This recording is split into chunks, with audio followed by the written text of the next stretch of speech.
Now they have to sort of ward away Fnatic because they don't want I should give a tip to new players. It would be watch streams. From watching one game, you kind of get the quality in terms of what the champ can do from a 30-minute game compared to playing 20 games yourself. The last tip would probably be focus more on yourself and mute everyone. You'll enjoy the game a lot more.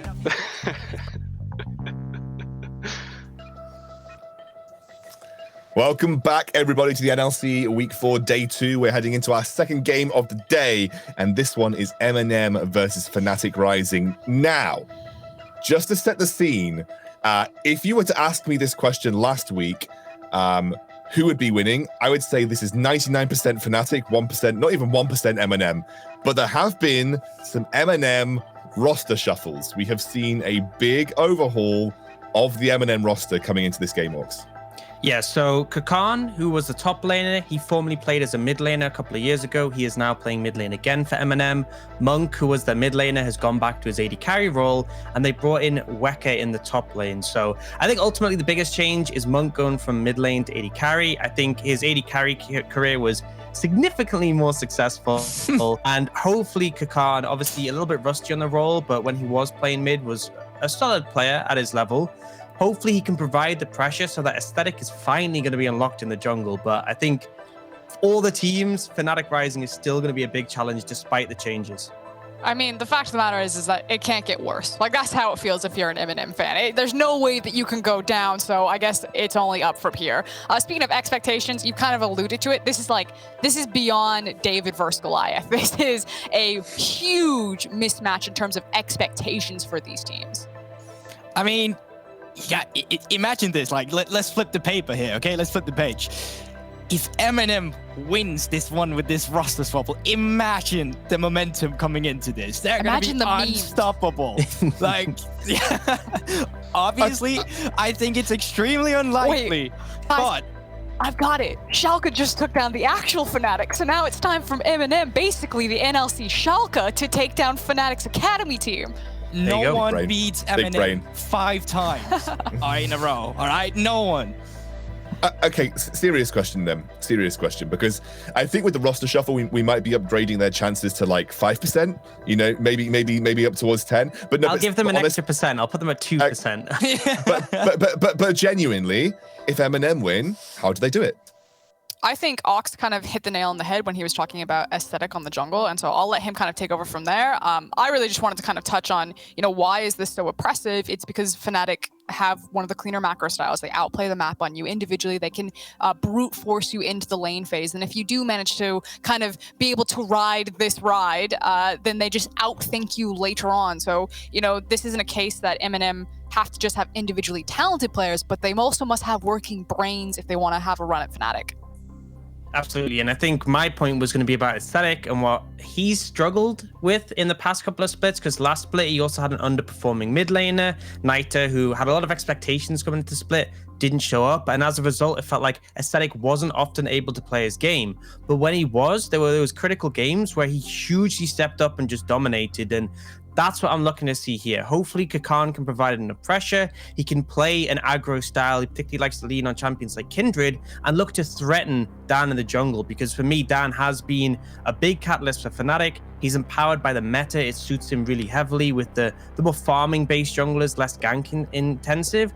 I think it's still a massive ask, but I think if they're going to win, this is their time to do it with the new roster shakeup, and it's going to come through Aesthetic.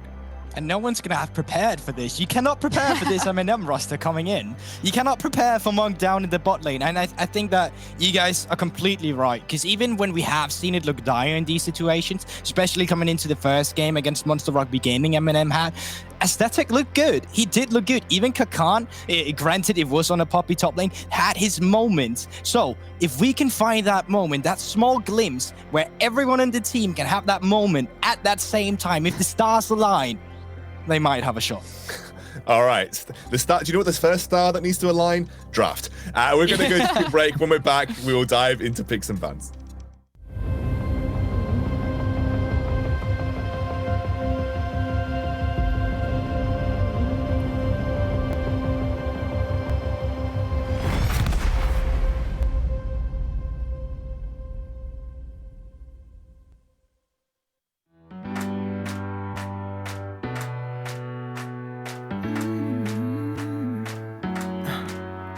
Am I wasting time?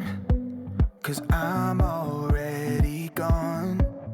So long, can you stay the night? 'Cause you're the thing I want. I know you're feeling different when you're stressed out, but even with no makeup you still stand out. 'Cause no one makes me feel the way you do now. Like you do now. The way that you move your body, you make it look like a hobby. Every time that you touch me, it's electricity. Things we discovered underneath last night's covers. Everything came so easy. It's electricity. Electricity. Whoa. It's electricity. Electricity. It's electricity. When it's late at night, I feel you on my skin. My skin. You're all that's on my mind. It's finally sinking in. You're it. I know you're feeling different when you're stressed out, but even with no makeup you still stand out. 'Cause no one makes me feel the way you do now. Like you do now. The way that you move your body, you make it look like a hobby. Every time that you touch me, it's electricity. Things we discovered underneath last night's covers. Everything came so easy. It's electricity. Electricity. Oh, it's electricity. Electricity. It's electricity.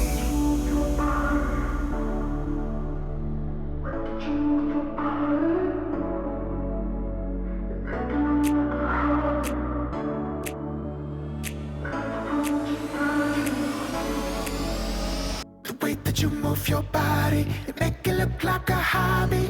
Every time that you touch me, it's electricity. Things we discovered underneath last night's covers. Everything came so easy. It's electricity. Electricity. It's electricity. You move your body. Electricity. You move your body. It's electricity.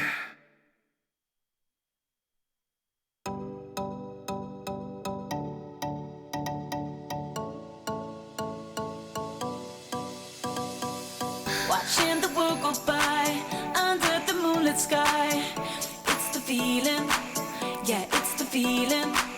Sun-kissed and having fun, ocean to summer.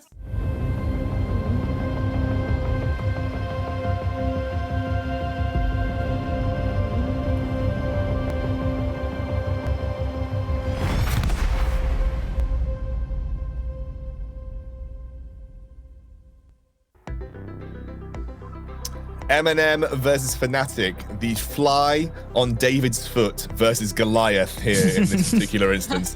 Let's go through Volibear and Set already taken off the table, followed by Thresh by Fnatic, then Avaris. So the question then is, because they don't want to blue pick Volibear, what champion do they think is like absolutely necessary to secure here? Also banning Syndra from blue side, like is this the Kalista priority? Is this an Aphelios priority? Varus obviously gets banned. I don't know yet. I don't necessarily think I agree with the Kalista if that should come in. Now, this Graves would make sense, especially with what Orcs talked about earlier, about having a mid laner that can get pressure and facilitate aesthetics. Then this Graves is the perfect fit for that. Yeah, I really like it, especially in the context of dealing with the Set and the Volibear. Really strong duelist junglers that can also flourish in skirmishes, which is something that Graves loves to do himself. So if MNM are embracing this aesthetic win plan, then I think they've set themselves up pretty good in this regard. But Fnatic now looking to answer. Seeing those Kiana flashes. Normally with Graves, it means that there's a higher priority on Orianna as the mid laner to work with him, because again, you want to be giving him more of those resources that maybe something like an Azir might take later on, like the Raptor camps. It also does mean that they have their pick of the litter of what bot lane they run. Like maybe they rotate here, Yuumi, Ezreal. Maybe they can grab the Aphelios, whatever that they want in combination. Probably an Aphelios Nautilus since it's already an Ashe. Whoa, finally. I was going to say, when are we going to pick up on this champion? We did recently see it in the LEC too. Like, damn, that's a Fiddlesticks. And the question is, Fiddle's jungle or Fiddle's laner? I think it's probably going to be Fiddle jungle. This was something that Dan actually played last split when it was pre-rework Fiddle, and didn't go too great, but it's clearly a champion that has a place close to his heart. And I think in the current form, it has so much huge team fighting potential. You have an Ashe that can also help set up on those long-range ult engages. So I think it's a good pickup here. If you guys haven't seen Fiddle's Jungle, obviously not talking to you guys, but mostly to like the viewers, the cool thing about Fiddle's Jungle is how quickly he can jungle. There's some good guides on Reddit, and also if you go back and watch Razor's pathing, he's just so fast because he can do multiple camps at once. So if you are against a champion like Graves, who is known really well for how quickly he's going to be moving through the jungle and power farming, Fiddle's is one of the few jungles that can match that. That said, if you mess him up in his jungle, he's still relatively fragile in his initial clears, and he has a hard time bouncing back. I like that we're seeing the Zoe here, because we were talking about Kakan needing to create space for aesthetic, and Zoe is a champion that can do that. And also, the interesting thing about the Senna is for the longest time we've had Senna AD carry being the strongest thing, and then it was Senna support as the fasting Senna being the strongest thing. I feel like with people starting to pick up the AD carry Senna, it's actually more of a flex than it ever has been before, because I think it is maybe not as viable as it was before, but it is somewhat viable in both roles right now. One of the issues that I'm starting to see crop up with MNM's composition, though, is that it's still relatively... I mean, like, Zoe and Senna have decent range, but it feels like a lot of your damage is still going to be about Graves and how close he can get to his opponents. But when you're competing with Fiddlestick zone control, a Galio zone control, the reach and the control of an Ashe, this is still a really hard composition for Graves to have any sort of meaningful impact in. All right, we're into the second ban phase now. It's going to be Wukong and Maokai off the table. Renekton followed up, so lots of top lane focus from both teams. I think just eliminating the Renekton is a solid blind pick for Pride. Actually, what we see Fnatic do quite a lot of is last pick red side for Magi Felix. It's actually something that we see a lot of Fnatic in their draft. I would not be... well, actually, no, we've already seen the Galio. So maybe that could be Galio support, but it's more likely Galio mid. Let's see where we go with this then. Fnatic have got the pick here. I mean, you probably take your support here. Ooh, it's got to be a weird support then. So I was going to say, you probably take your support here because you want to have the counter matchup into the top lane, unless they also have such a good read from scrims, kind of what the enemy top laner is going to be playing, and so they know that they can go for a strong blind like an Urgot, and there's not going to be anything too crazy that can come out and to punish you. But I also do hope that that means that we get a pretty cool support pick. Oh no. Okay, so we're suddenly looking at a composition that really wants to play for itself. We talked at the beginning about how Aesthetic might have wanted to play for him, but with a Riven pick coming into this Urgot here, you're looking for dueling, all right? And you can't get enough of it. This is perfect for this sort of Fiesta game that we want. Okay, you see Ox's face right now? That is how I feel. I'm just like, this is going to be very interesting here. It could technically still be a flex. We don't know where any of those champions are really going. I actually... it looks like we've jumped out of draft here. I'll have to double check. Yeah, no, I'm gonna get some clarification on what actually happened in the... Oh, it's a rune bug. Okay, so there was apparently a rune bug in that situation. I'm not entirely sure if that is going to be a Riven, because I was going to say that, you know, if you just want to go straight up win lane, win game style, like I'm fully for that for MNM. If you don't think you can beat Fnatic on macro, just go like, oh, maybe I can stomp my lane so hard with a pick like Riven that I can kind of accelerate. But that point's kind of moot right now because we don't know exactly which picks were legit on the side of MNM there. But I think we've got Fnatic's composition. Bravado's Taric. When it's open, they'll pick it. And I think one of the big things with Tarek for me is always who is going to set up the engage. Because I think Tarek is great at stopping engages. He's great at following up engages.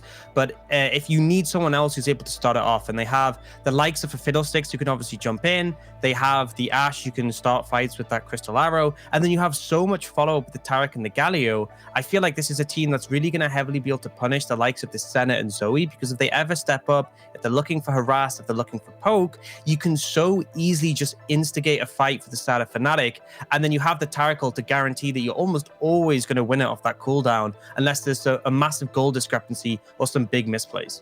You talk about that, like Zoe can easily be called out here. I want to bring that to the early game in the bot lane. Do you know what happens if Senna goes Glacial Augment here, and there's a Cho'Gath who's there with him? That's like a secured knockup every time that Ashe walks off. If you want to put priority and punish immobile lane like a Tarek and an Ashe, you can definitely do it with this sort of composition, especially if all you want to do in the beginning is fight.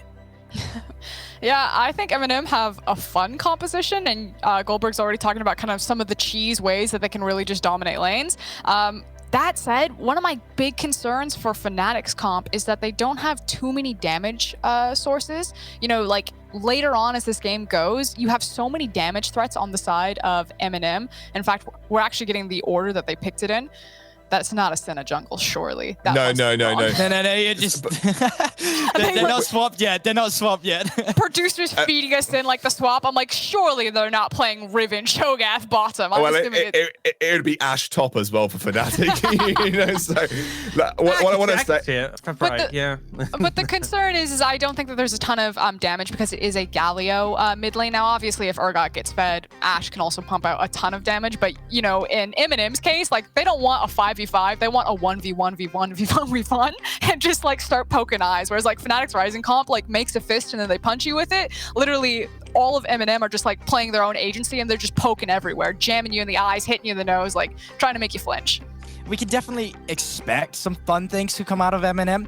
But if we need to look at it at a realistic standpoint too, Fnatic has not been the kind of team to play games in the early game. They really like to secure their lead in the late game. They're just chilling. They're just letting you play your game. You can make your mistakes. They're fine. They don't need to have any of that. They've been a more composed team. The only game I really saw them make a lot of mistakes was actually against Barrage, but that's honestly some time ago now. So while I think it's fun in theory, in practice, it might be really bad for MNM.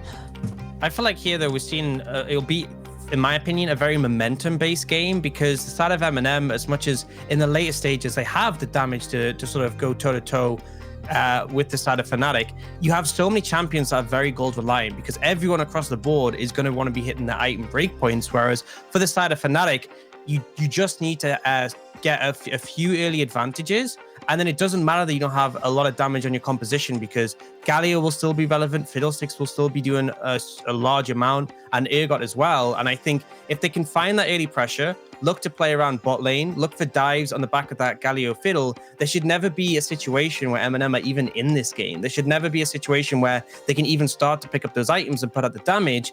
And by that point, it'll likely be too late, because Fnatic have shown that once they do get ahead, they tend to stay ahead. And even if they do make an occasional mistake, doesn't really change the fate of the game. Yeah, I think, look, if MNM needed to come into this with a sling, then they've definitely racked a sling that could land a knockout blow if they get it right? This is one of those comps that will snowball like crazy with a Riven if you sort of somehow get off on the right foot. But like Dan said, I think it would require Fnatic to be playing in a style that is very uncharacteristic for them to actually give that kind of advantage away. Let's hand over to our casters. Hip, Rain, and Trouble, take it away. We are getting absolutely gifted today with all these really, really spicy drafts. Now, Trouble, let's break it down. What are you excited about here? What has piqued your attention? Oh, come on, man. The Riven. I mean, last time we've seen the Riven, I think it was in LCS. And oh my God, it really cannot cross my head right now who they play. Viper, who's like almost a one-trick Riven and like constantly gets banned against him. I just want to see how the Riven Urgot matchup goes, because right here MNM seem to just want to play the skirmish fight, right? They want to show that individually they are better than their counterparts, and Fnatic is like, cool, we're a well-oiled machine, we'll just pull everyone together and just complete, you know, the robot that's going to run you down. I'm just really interested to see who is going to shine from the side of MNM. Fnatic has been that player that's kind of stood out to us across the last few weeks. You know, it's been a bit of a sinking ship, but he has valiantly been trying to stop it from doing so. Orcs has been kind of bigging him up as well. But I can't get past the fact Dan got on Fiddlesticks. He loves this pick, and yeah, we didn't have great performances from him last year when he was playing it, but it is a pick I know he likes. Bravado got Taric as well, and it was the last pick as well. It wasn't like an early pick. That made it through 2 sets of ban phase. They're gonna leash the Graves?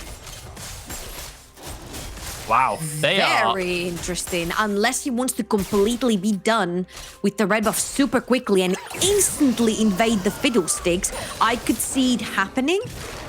But he's just... So, here's the thing, right? We talked about Aesthetic, how good he is at setting up his team. He can carry if he is in an advantage. What I'm seeing here is a very skirmish heavy... Oh, no, what happened? MNM, Monk! Monk goes down. First blood once again. Xmatty gets the kill. What happened there? Come on, Monk! You're on your main role! Let me show you. I don't know. I don't know. Monk has had a rough NLC. I think that is fair to say. I like that hawk shot by Xmatty. Does spot out Aesthetic on his clear. Dan now knows what's going on. You know what? I'm just going to go completely past that and continue with my aesthetic point. So we're talking about very skirmish heavy MNM, right? You've got the Zoe in the mid lane to give you priority so you can do whatever you want around the map. Even though you don't have the priority, you see Aesthetic, he's trying to get into Dan's jungle right here. But Magic Felix is the first one on the run. He didn't even realize there was a pink ward right there. So that's some time wasted. On the tops of the map, you have a Riven that needs to snowball, because I'm not necessarily sure what a Riven can do in a 5v5 teamfight scenario. I haven't necessarily seen it a lot in pro play to be able to tell what exactly she's going to be good at.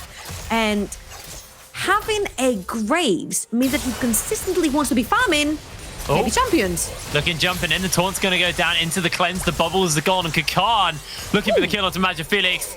Aesthetic's able to get the kill, but Pride waiting in the wings. Got Dan at his back. They've got the fear. They've got the silence. They miss out on one. They miss out on the flip. And Pride now trying to put the damage into Aesthetic, and is running him very, very low as Pride secures the kill. Kakan flashes over the wall. Key Strike will stun up Dan momentarily as Magic Felix now looking to jump in. Bubble lands out by Kakan.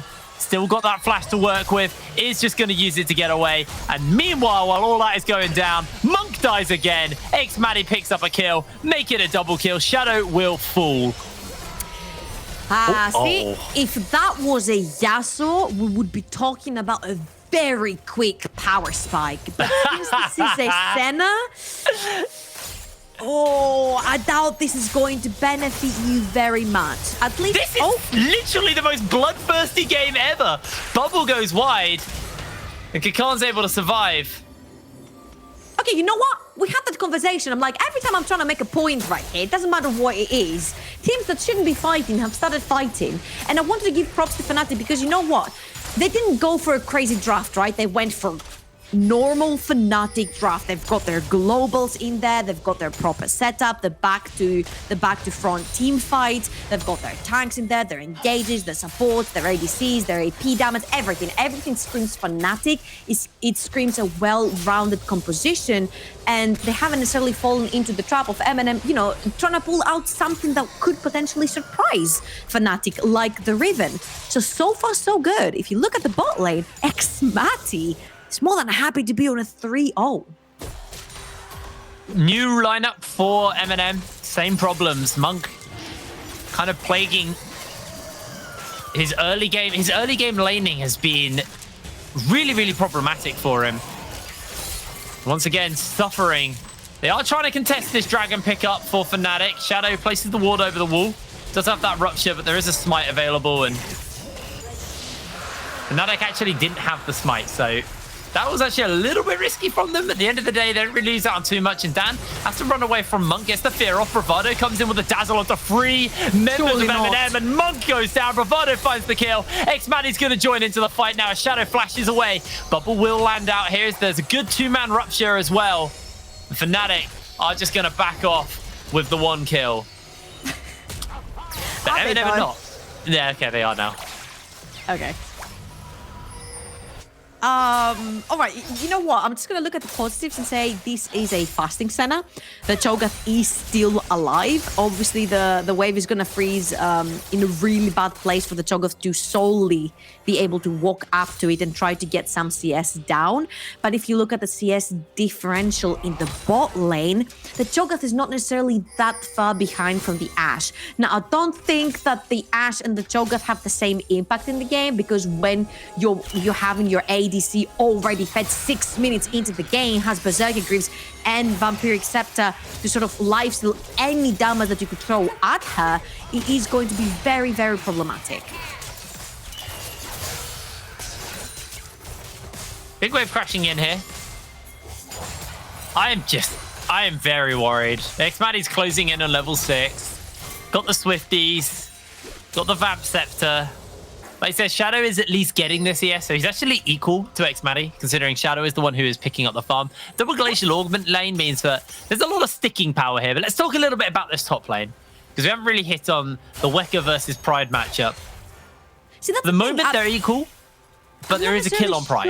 Yeah, I'm not necessarily sure where the Riven spikes and what her helpfulness is in a team fight, rather than Aegon, who wants to get the flank and kind of like get into the center of 5 members.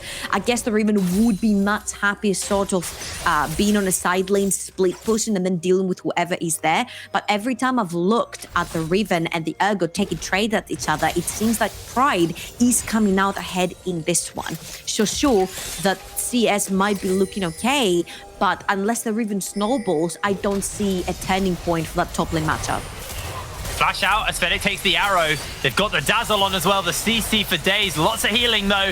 Trying to get some damage out onto X-Maddie's. He's just getting healed up. Rupture onto 2. Kakan's coming in on the flank. The teleport's there. X-Maddie flashes away as the Crow Storm's going to get used. In comes the heroic entrance, and Fnatic collapsed onto MNM. The fear beyond death by Pride as he slays Aesthetic, and Fnatic find 2. And honestly, Fnatic are styling right here. Instantly turned around. They're probably going to pull the trigger for the dive as well. It's a 5v3. Bravado has ult, so this dive is going to be just so easy. Fnatic are invulnerable as they just mop up the members of MNM in a delayed ace. 5 versus 5. Fnatic come up. 8 minutes on the clock, and it's a 4,000 gold lead.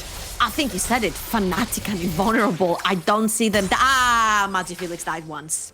I was about to say I don't see them dying this game, but Magi Felix did me dirty right there. This is a 5,000 gold lead, 8 minutes into the game. It cannot get worse. And although that was played very nicely, right? Monk puts down the fog, Aesthetic plays in and out of it. They try to trade, but that was beautiful right there from Fnatic. They see Kakan playing on the back, and they instantly turn on him. They pull every TP. They know they're stronger. The snipe coming in from Pride, and then they pull out the Bravado special R button and dive the rest of the Dan splashes forward here. He's looking for the Reap. Isn't able to find it onto Kakan. Kakan's able to get away. Fighting. Yeah, they're not done. I forgot we were still in a replay. You know what? We don't have time for replays in this game. I'm just not going to analyze this game, okay? All right, you give me a second play-by-play. Very brief, very easy. That's it. Not much analysis. Maddie's got R, and Monk is just level 5. Honestly, you want to hear me play-by-play? You don't want to hear that. I've heard Orcs play-by-play, so I'm sure it can't be much worse. I can practice, sure. But it seems like a very 5-man stack, and this is kind of hard to play-by-play, man. Let's be honest. Ooh. Okay. He's just threatening Monk. He's letting Monk know what can happen. I think that's more towards Shadow, because he doesn't have his flash available, but he does have the cleanse, and he was level 5 at that point. You will see that every time the Ash arrow comes up, Fnatic are gonna pull the trigger for it, because it could be yet another pick. It could be a lot more freedom in the map. And honestly, at this point, I think Fnatic are trying to get out of this game as fast as possible. Fnatic gets the blind on to Xmadi. Xmadi taking a lot of damage, but the Dazzle comes in. The railguns onto Xmadi. He is able to sustain it for the moment, but the Crow Storm onto Shadow and Monk. Dan has to go golden as Xmadi over the wall trying to get in, but Dan's going to get taken down. The Dazzle is going to land. Magic Felix looks to join into the fray. Xmadi is actually going to get it slept and taken out by Kakan. MNM have turned the play on his head.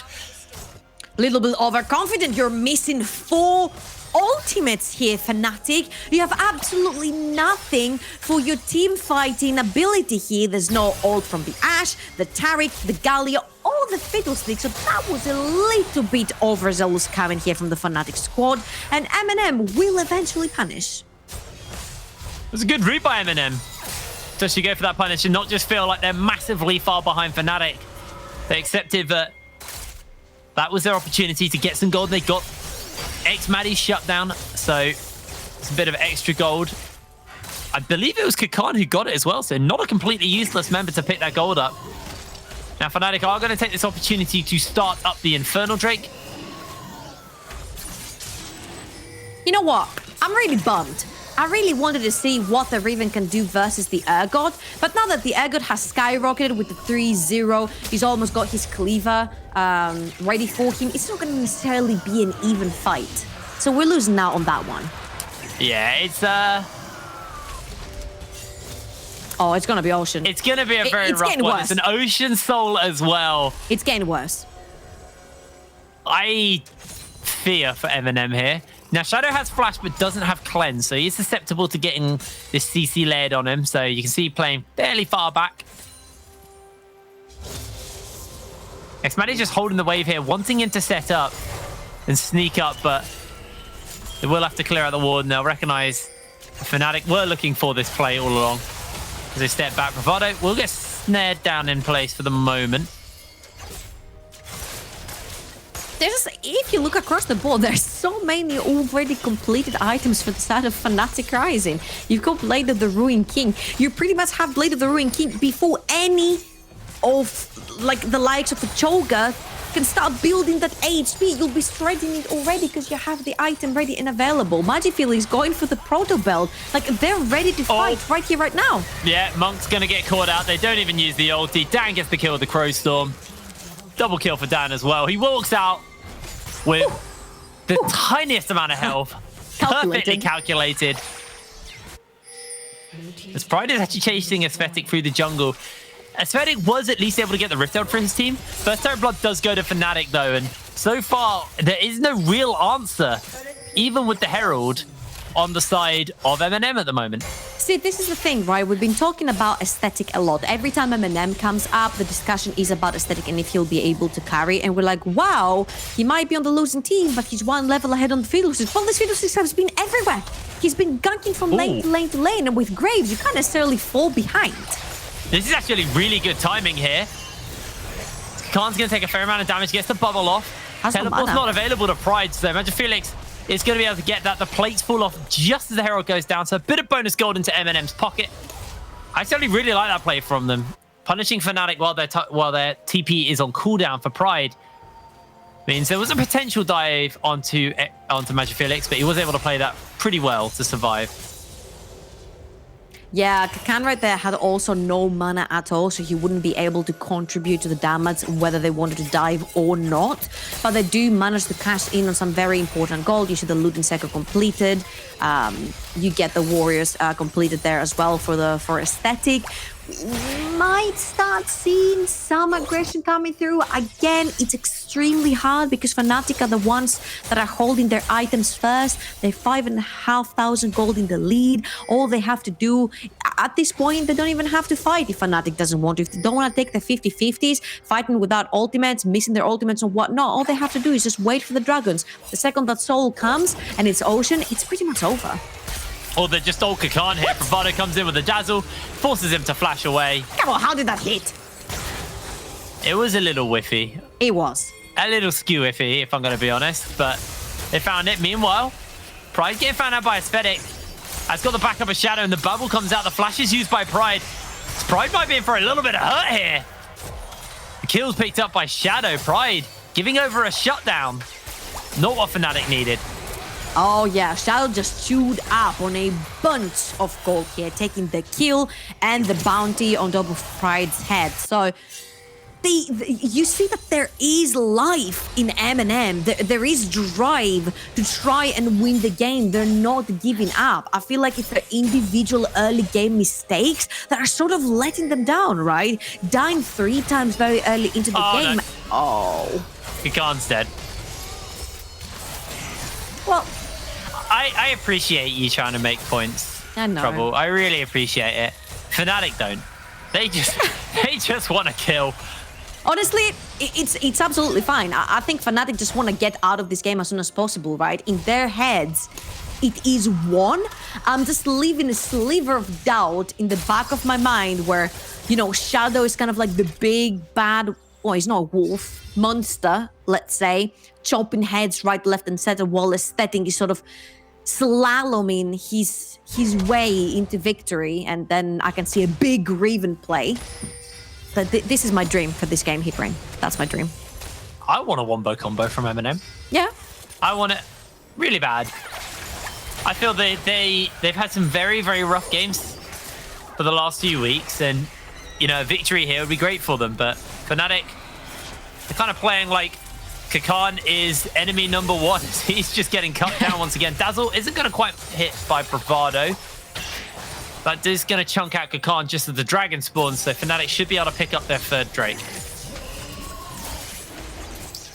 And it's going to be, again, uncontested. MNM have no agency into this river, absolutely no vision. They don't necessarily have a tank to face check for them. Mark's going to have to be very careful poking on Bravado there. Oh, give us the 1v1. Do it. Jumped onto by Weka, but actually Fnatic's coming in. He has to jump away from the broken wings. The ultimate's been popped there. Teleport's coming in, and Magic Felix just trying to buy some time for his team. Jumps in with the Justice Punch, has the taunt, catches out onto Weka. Pride's coming in, so is Bravado. The slow's flashed away. Looks to try and get the jump forward as Pride just hits into the wall. The Dazzle not going to find its mark, and Weka is able to survive. Bunch of teleports burned, a bunch of crucial flashes burned, and oh. Flash is used, railgun's used, Xmadi survives as Crow storms out. Xmadi doesn't have ultimate though, so Fnatic can't actually chase for too much more. Now Pride 1 versus 2 here on the Urgot has got that Fear Beyond Death available to him as Weka needs to be very, very careful. Fear Beyond Death will proc and Pride finds the kill as Fnatic tries to pop the ultimate, but 1 versus 2. Pride gets a double kill. Kakan dies in the mid lane. Oh man, Fnatic are just making it look too easy. People of solo queue, don't look at that and think that this is how easy this game is. Fnatic are putting a complete display of skill, or even maybe out skill here. They're looking like the completely dominant team. I mean, the expectations going into this game, and MNM not looking so hot in their previous ones as well, kind of talked for itself, right? Oh, Monk! 0-6 on Monk, unfortunately, as he is flattened once again. 7-1 Xmadi, 5-1 Pride. The carries are fed, and Weka jumps into free, gets flipped back, and his health bar is just cut through. Pride, he's able to go 6-1 off that. Herald spawning up in a second. And Fnatic, they are playing like they just got a text from their delivery driver saying the pizza's on its way. You need to wrap this up. In all honesty, probably pizza is on his way. He's on its way. So they're going to play this game. They're going to be done. And then they're going to eat their pizza. Second Rift Herald. I mean, honestly, they've broken all out the turrets already at this point. I'm expecting them to just brute force their way into mid lane. Use that to break mid lane completely open. Force their vision further into Aesthetic's jungle. Take the soul. And then force the Baron. It's pretty textbook right here. Fnatic are not necessarily taking any risks. But they're also feeling very comfortable if they're willing to take any, like Pride did on the 1v2. Oh, Shadow trying to interrupt the base. Doesn't actually get it. We are looking at Ocean Soul at 22 minutes, if Fnatic can get it. You can see the gold difference on your screen. There were those minor little dips there. That was actually MNM doing some pretty good punishing onto Fnatic. Maybe being a little bit too greedy, but from minute 1, this game has just been Fnatic favored. 20 minutes on the clock. 8,000 gold up. X-Matty has the Hurricane. Yeah, look at the Blade of the Ruin differences. King. I think he has a BF sword in his inventory. I didn't quite check yet. Yeah. Actually, he's got a almost Infinity pickaxe Edge. as well. He's almost got his Infinity Edge. Fnatic is just going to two-man Baron and It's just bravado and pride. MNM don't even know this is going on. Why would they? X-Matty's not about. They can see him. It's going down two-manning Baron. slowly but surely, but very slowly. Yeah, it's not going to be the quickest. Now, Dan's making his way over. X-Matty as well. Magic Felix getting four-man dove. Does get the bubble, but actually able to dodge it away as Weka misses out. And Fnatic, they're just gifted Baron here. As Magic Felix is able to survive the dive. This is just unfair. Now they know, but now it's just a little bit too late. And you can see Pride and Bravado are able to completely sustain through this Baron. They've got way too many items. And you know what? I feel like Bravado has gotten a little bit more wiser from the books that he's been reading, and specifically one book in his inventory. Oh, God. Oh, no. This is just so unfun for Kakan. He keeps taking an Ash Arrow into the Dazzle, into death. Baron on for Fnatic. 39 seconds until the Baron spawns. They're actually pushing with Herald and Baron. Are Fnatic going for the Dancing Herald? I mean, who's going to refuse that to them? Who has the wave clear to walk close enough to a minion wave and refuse that from Fnatic? No one.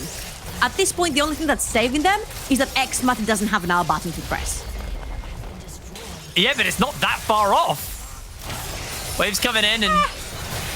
They're actually just going to pop the ulti here. Fnatic are looking to end the game. Charge is coming out by the Herald. Tower number 1's going down. Tower number 2 will be soon to follow as they are going to pop the Herald finally, but the Nexus has been left exposed as Fnatic trying to jump in. Magic Felix taunts up onto Shadow, and Fnatic looking to close this game out. It is the flip down as Fnatic is cut through as X-Matty gets himself a rampage, a double kill. The Nexus falls, 22 minutes on the clock, and Fnatic clap MNM. Whew. Fastest game in the NLC this season, I would have to say for sure. This was a complete display of skill from Fnatic. They knew that they were the superior team, and it showed on the map as well. They took a bunch of a little bit more, unfavorable trades, but who's to blame them? There were 5,000 gold in the lead, 12 minutes in. They could do whatever the heck they wanted. That just felt very, very one-sided. I mean, there's really not much more. Honestly, I was looking for the Yasuo, man. I was seeing the deaths piling up, and I'm like, surely one of them is playing Yasuo and is trying to reach that power spike, but none of them is. I can't put it into words. Monk died at level 1, and the game just felt doomed. And at level 2? There. And then he died at level 2, and then 3. It was a very rough game for MNM, but Fnatic showing their dominance and showing us why they are the top of Group B, remaining undefeated. Now, guys, we can't break this game down, but hopefully the analyst desk can, so we're going to cut to a quick break, and when we're back, we'll have them to break that up, so don't go anywhere. See you in a second.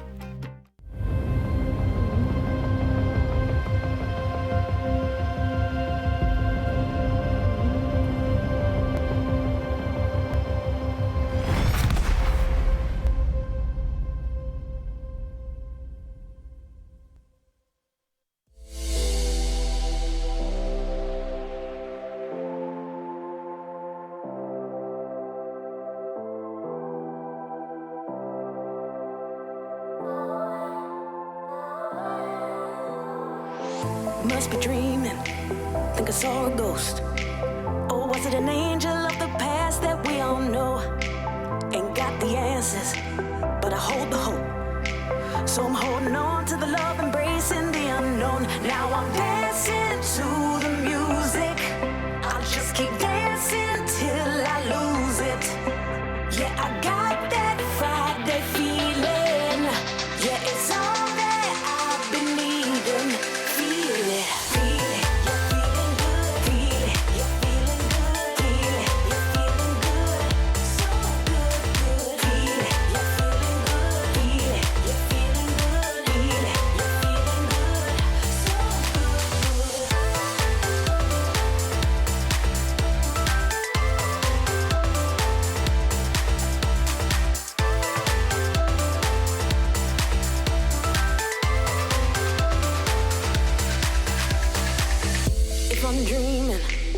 don't wanna know.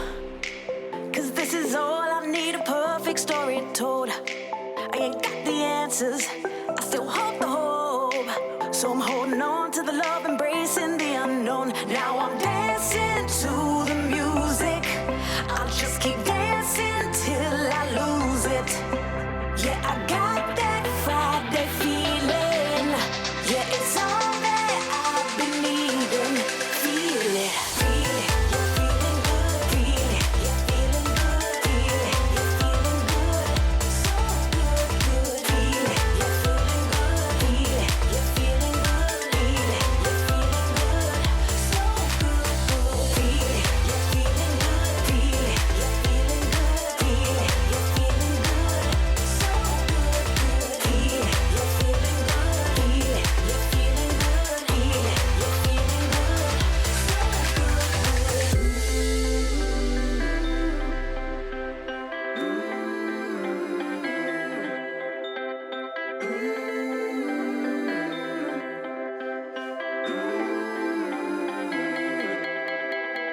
Love is all we need.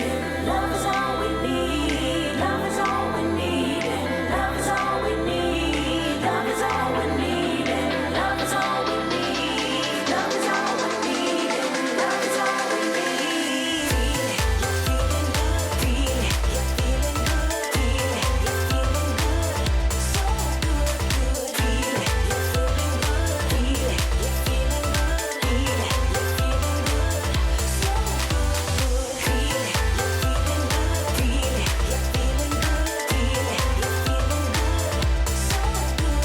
Feel it. You're feeling good. Feel it. You're feeling good. Feel it. You're feeling good. So good. Feel it. You're feeling good. Feel it. You're feeling good. Feel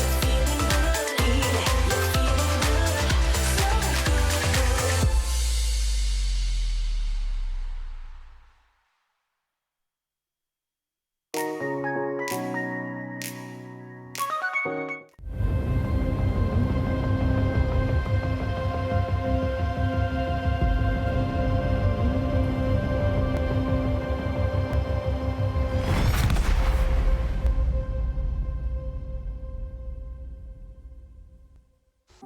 So good. I think the percentages that we came up with before the game probably rang true about the overall outcome there. Look, that was a stomp. I'm not going to sugarcoat it. That was a stomp. It was an absolute rollicking. There was nothing that MNM I think could have done in that situation to somehow get a win in that. Fnatic were Fnatic from start to finish, and Monk dying for first blood off camera was just like the most MNM thing that could have happened that game, and it just seems to be that the roster shuffle, I think it was a tough game to go into. It's difficult to assess, and I think that's the best way that I'm going to phrase this. It was one of the hardest games they could have drawn to assess a new roster shuffle, but it didn't look great.